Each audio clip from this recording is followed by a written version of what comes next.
Sky Blazers calling Colonel Roscoe Turner at flight headquarters. This is flight headquarters. Colonel Roscoe Turner speaking. Sky Blazers, coast to coast, stand by. Sky Blazers, stand by. The makers of Wonder Bread present Sky Blazers, based on the adventures of the men and women who pioneered new trails in the skies that we might fly. In just a moment, we shall transfer you to Colonel Roscoe Turner at flight headquarters. But first, mothers, your own nearby food store has everything you want for a wonderful 4th of July picnic. Yes, cheese and peanut butter, eggs for hard boiling or salad, pickles and potato chips. And say, just tell me, what could be more fun for Dad, the children, and yourself than a wonderful outing in the country? All you need is a nearby field for baseball, a brook for wading, and green, shady trees to spread your lunch under.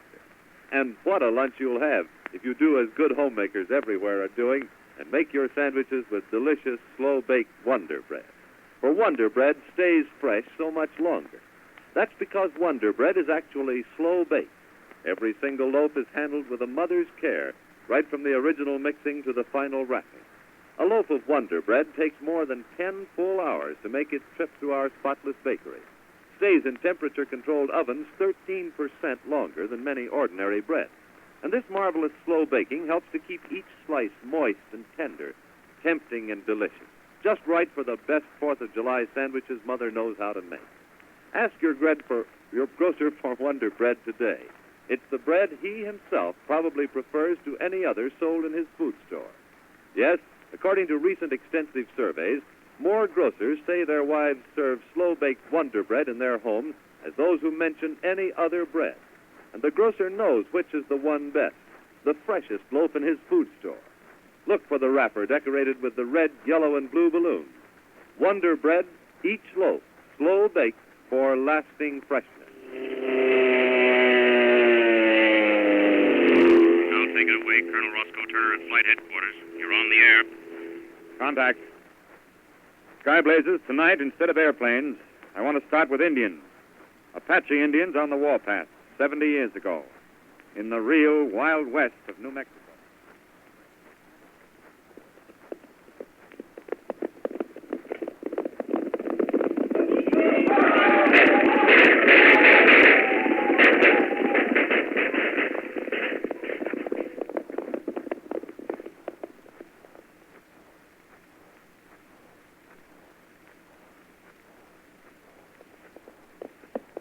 Oh, boy! Oh, there! Oh! Get that other man in there with the horse here, quick.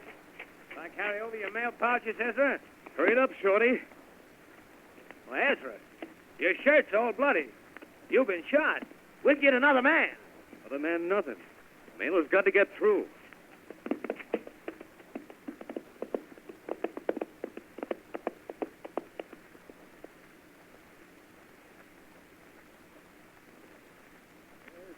That was how we took the mail through in the old days, the Pony Express.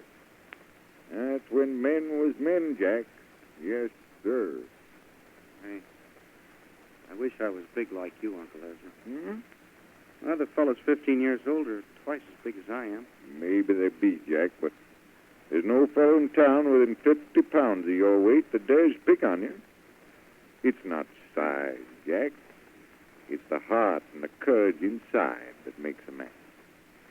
Uncle Ezra, when I'm older, do you suppose I can learn to fly an airplane? I want to do that more than anything in the world. Jack, you got the stuff that makes men. If you're determined to fly an airplane, I know someday you'll do it. But if you do it, be the best. Sky Blazers, that 15-year-old boy was Jack Knight. And he thought of nothing else except flying. He read about it, lived it, ate it. And then, just as soon as he was old enough, in 1917, he applied to the U.S. Army Air Corps for admission. But he was turned down because he didn't weigh enough. He was refused 4 times. And then the 5th time, through some error, the question of weight went by unnoticed, and Jack was allowed to take the examination. He passed all the tests with flying colors until the last day, when he was with the instructor in the experimental room. Well, Knight, this next experiment is to test your muscular control, your ability to concentrate under difficult conditions. See that pile of boxes there? Yes, sir.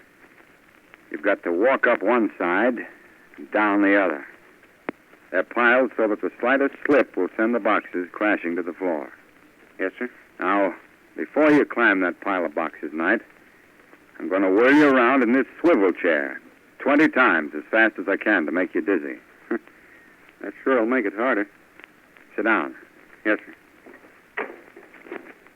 Here, take this needle. Yes. That's sharp on both ends. Put one point against your thumb, the other point against your forefinger. Hold it steady or it'll prick you. Ouch. There you are. That's too hard. It'll draw blood. Yes, sir. Now, you've got to keep that needle between your fingers while I whirl you in the chair. And while you walk up and down that pile of boxes. If you drop the needle or knock down the boxes, you fail the test. Huh? Yes, sir. All right. I'm ready. All right. I'm going to spin you around. Get your feet up.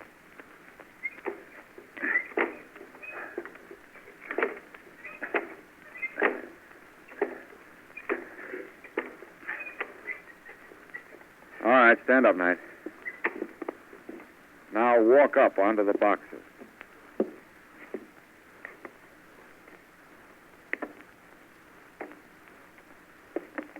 Careful.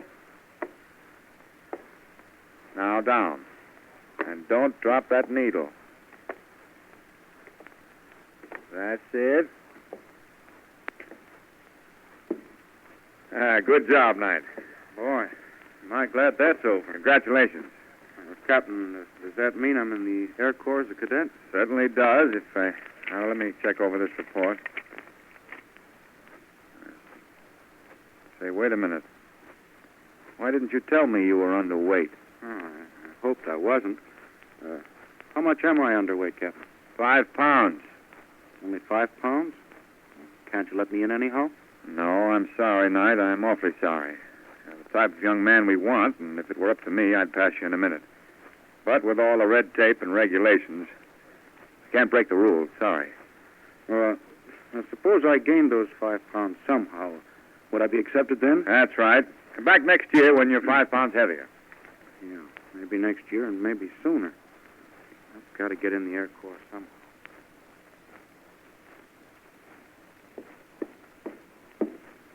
Hi there, roommate. Oh, Harry. Hey, what's eating you, Jack? You look awful funny. Nothing's eating me. I'm eating it. Oh, for Pete's sake, look at the banana skins. There must be 3 dozen of them. What happened to the bananas? They're inside. Inside what? Me? What? Mm-hmm. What's in that other bag? Bananas. Are you crazy? You gonna eat all those? Uh-huh. I got to put on 5 pounds. You gotta... Oh, boy, do you look sick. I am sick. Harry, take my arm, will you, please? Help me get back to the Air Corps headquarters. I can't walk alone. I want that captain to weigh me.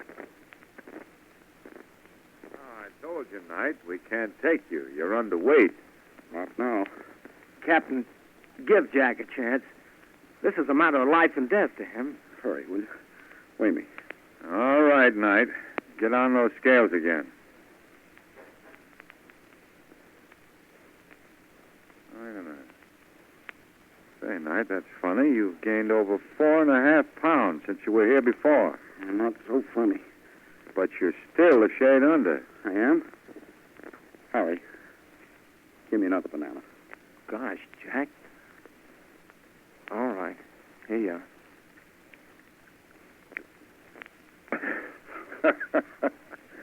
Well, Knight, I can see you're a fighter.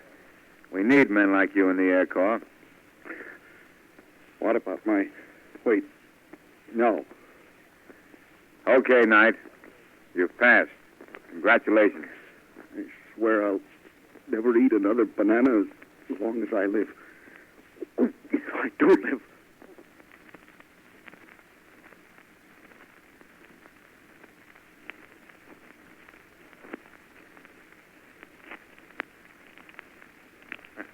Sky Blazers, that's how Jack Knight got into the Army Air Corps. where he soon became a famous Army flyer. After his honorable discharge in 1919, he was made pilot in the newly organized Airmail line. In Cleveland one foggy day, the district air superintendent had been called before the government postmaster. And that's the way it stands. You're the superintendent of the Airmail. This flying of the mail was just an experiment. Well, it's failed. I've just talked to 10 of your flyers. Not one of them will fly the mail through. But, Mr. Postmaster, you don't know a thing about aviation. It's impossible to fly any plane anywhere in that fog out there. And airplanes have no right to be carriers of the United States mail. Well, now, look. Now we'll settle the whole thing. Here's Jack Knight, the best flyer we've got. You sent for me, Superintendent? Yes, Jack. The postmaster will tell you why. Yes, sir. Knight, the air superintendent and myself have called you in for a showdown. Showdown? Will you fly the afternoon mail plane to Bellefonte, Pennsylvania? Well, this is my day off, sir. You see, Superintendent, another excuse. Every one of your pilots has made some excuse not to fly that mail out to Bellefonte today. Now, just a minute, Postmaster. I'm not making any excuse, though a duck wouldn't fly in this fog. We've either got airmail or we haven't. If we have to ground the planes every time there's a fog, it proves that carrying mail by plane is impractical. And I shall recommend to Washington that the United States airmail be discontinued. I'll take the mail to Bellefonte, Postmaster. Knight, if you think this trip is going to be too dangerous, I don't want you to take the plane up. Well, sir, if we're ever going to have an airmail in this country, I guess a lot of us flyers have got to take some chances. Superintendent, here's a memo I've just been jotting down. Will you take it, please? Oh, yes. Sure, Jack. Thanks. And now, gentlemen, if you'll excuse me, I guess the mail truck must be waiting to take me out to the field. Good luck, Jack. Good luck, Knight. Superintendent, I think you're too timid. Your own pilot thinks he can get through all right. Oh, what's that memo he left with you? Hmm? Oh, this. Yeah. This might interest you. Read it. I, Jack Knight, do hereby bequeath all my personal belongings. Say, this is his last will and testament.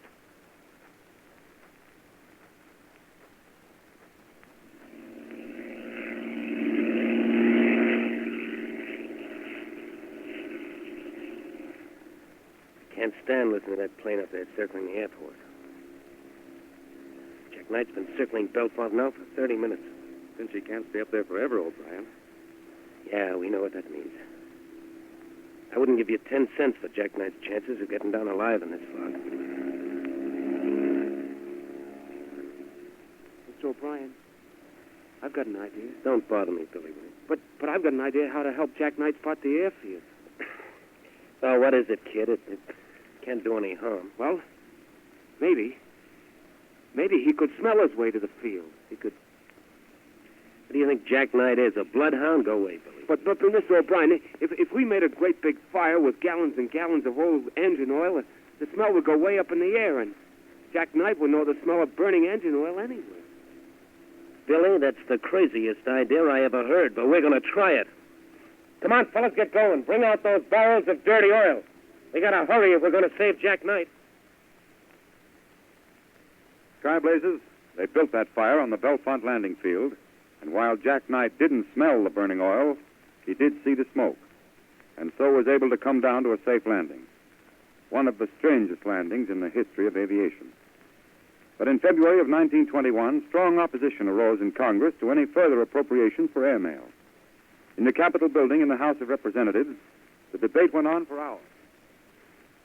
Gentlemen, aviation is all right for a stunt.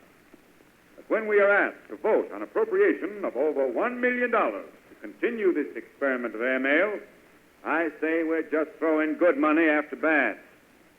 Airmail hasn't amounted to anything, doesn't amount to anything, and won't amount to anything. Airplanes can't fly at night. What good is it when I send a letter to California by airmail, and every night that letter has to be taken off a plane and carried on a train all night? No, sir, that doesn't make sense. And I urge the appropriation for airmail be struck out of the bill. The chair recognizes the gentleman from New Jersey. Mr. Speaker, I was informed by the Post Office Department an hour ago that they are arranging for a coast-to-coast 36-hour flight of the mail on February 22nd. I suggest we hold up further discussion of this appropriation until after that flight has been attempted. If this test flight fails, Congress will unanimously agree to put an end to airmail. Sky Blazers, every airmail pilot volunteered to take part in that test flight. Jack Knight was finally chosen to fly the first half of the night on the west to east run from North Platte to Omaha. There were no beacons to mark the course in those days and no system of weather reports. But Jack Knight had his own ideas. The day before the test flight, Jack landed his plane at a lonely ranch house on the Platte River in Nebraska.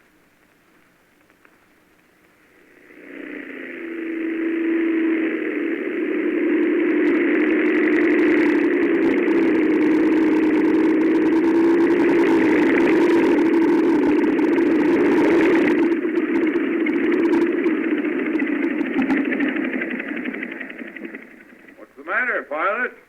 Having trouble with your plane? No, just paying you a visit. My name's Jack Knight. Hey, you the mail plane that I see going overhead every day? That's right. Well, I'm Sam Burgess, Mr. Knight. Mighty glad to meet you. How do you do? Mr. Burgess, I gotta have your help.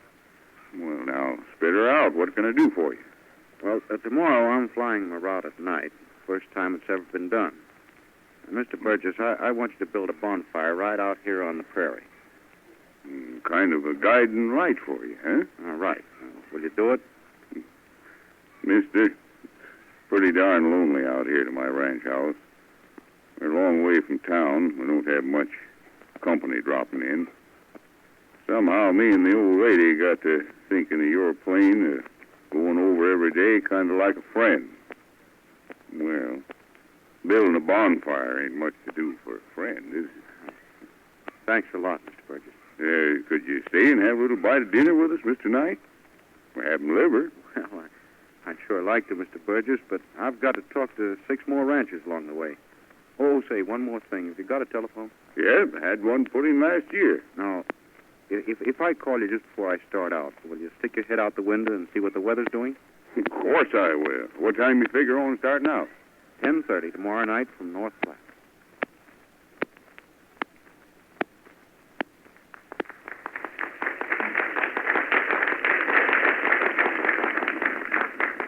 And so, as mayor of the city of North Platte, I want to extend to you, Jack Knight, our good wishes for the trip you're about to undertake.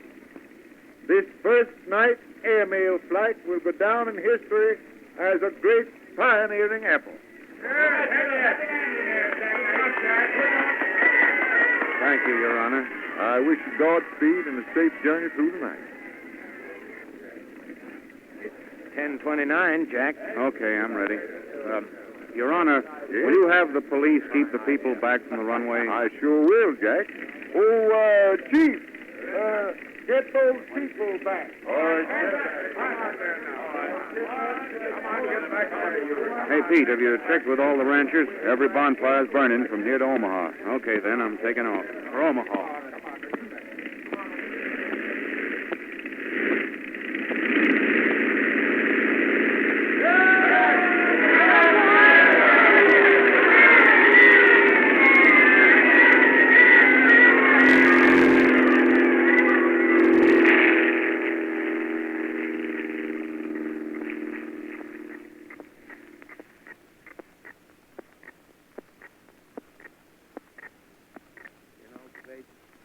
I feel as low as a snake's belly. Yeah, it's a shame. It's a shame. Jack Knight will take the news pretty hard. Yeah, he'll... Hey, Bates. I hear a plane. Listen. Jack Knight's not due here in Omaha for 15 minutes. Well, he's here. He's coming in for a landing. Get the post office to send that mail truck out here to the airport right away. Right. I'll go out on the field to tell Jack the bad news.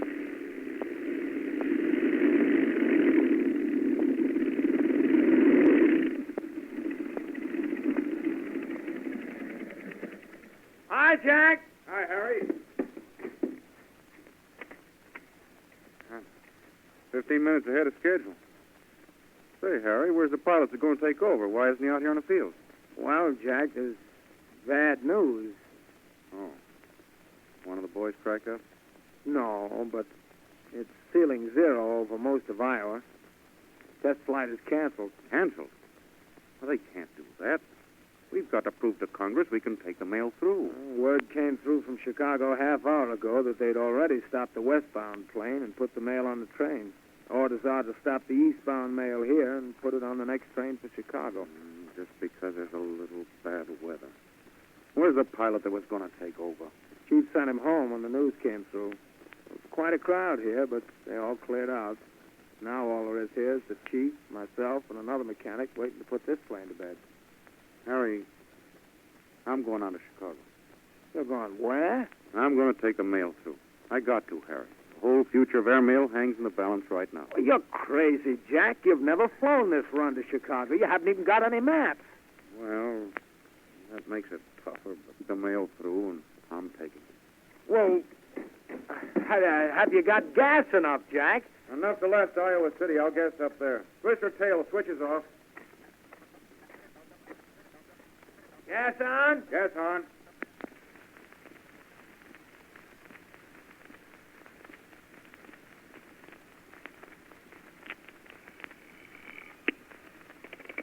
Hello, Chicago Airport. Airmail headquarters. This is the Omaha Airport calling. Jack Knight took off 20 minutes ago with the mail for Chicago. What? Yep, Jack's going to refuel in Iowa City. In Iowa City? But there's nobody there. They closed the airport, turned off all the lights, and everybody went home an hour ago when we canceled the flight. Good Lord.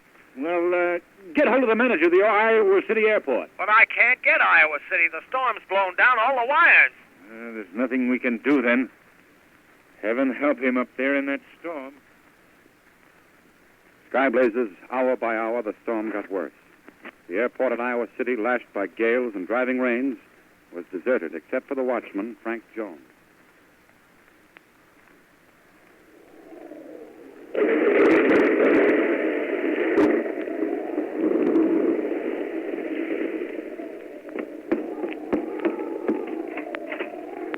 Hello, Frank.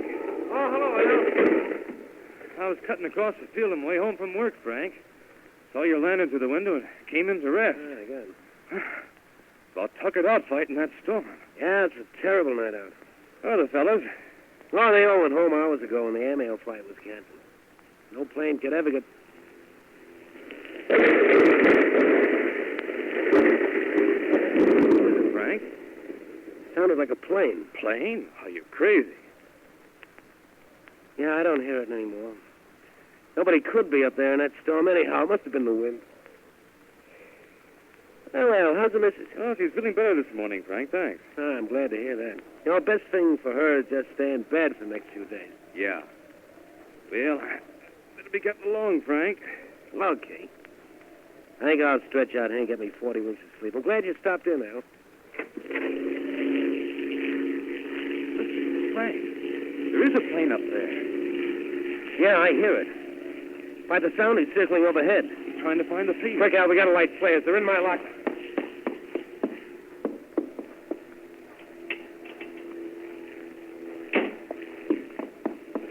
Come on, help me get these flares lit.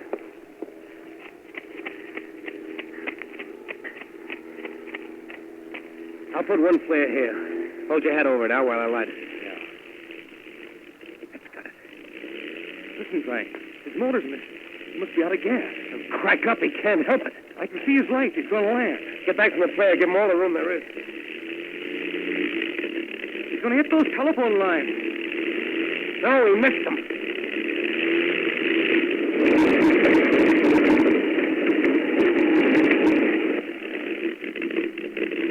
Hey, come on. You crazy galoot. Who are you flying in weather like this? I'm Jack Knight, the Airmail from Omaha. A mail plane? Yeah, and I need gasoline in a hurry. You need what? Gasoline. I'm going on to Chicago. You're going to fly to Chicago in this weather? Yeah, hurry it up, will you? This load of mail is due in Chicago at 9 tomorrow morning. It's going to be there.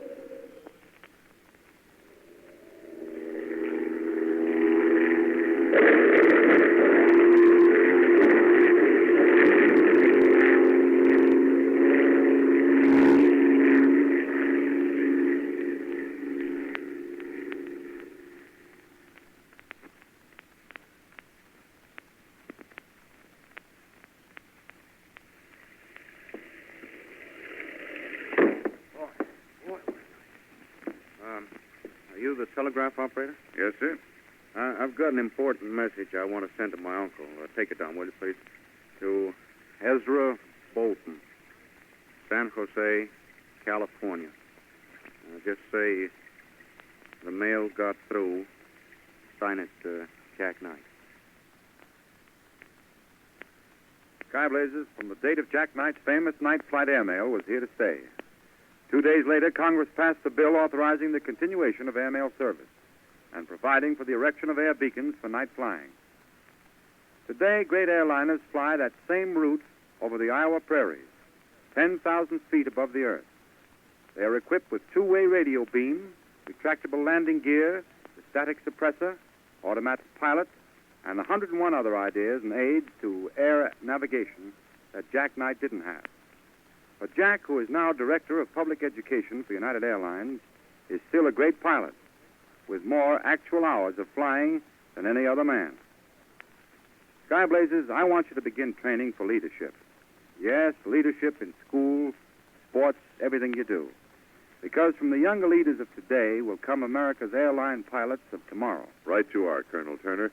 And while we're on the subject, just what would you recommend for Sky Blazers who want to have the steam and energy it takes to be a real winner? I'd say follow the Sky Blazers rule number 1.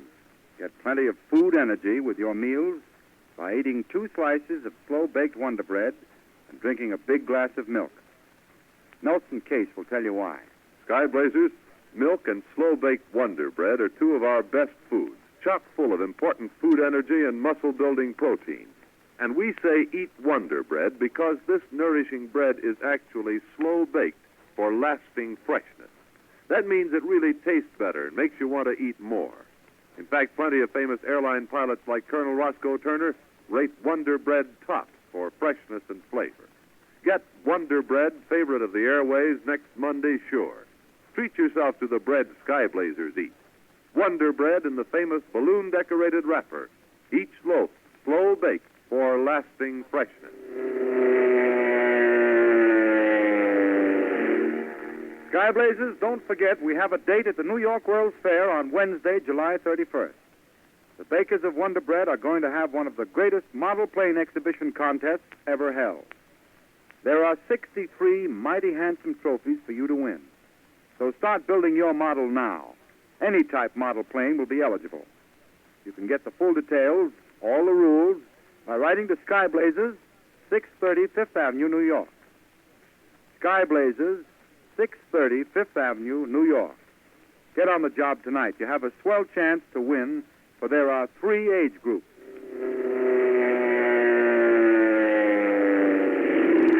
Sky Blazers, next week you're going to hear the real story of the world's first Army Air Force and the man who commanded it, Bert Hall. And as our special guest at Flight Headquarters next week, Lieutenant Arthur Dorr of the United States Army Air Corps. So get all your friends to listen next week to another Phillips H. Lord dramatization of Sky Blazers.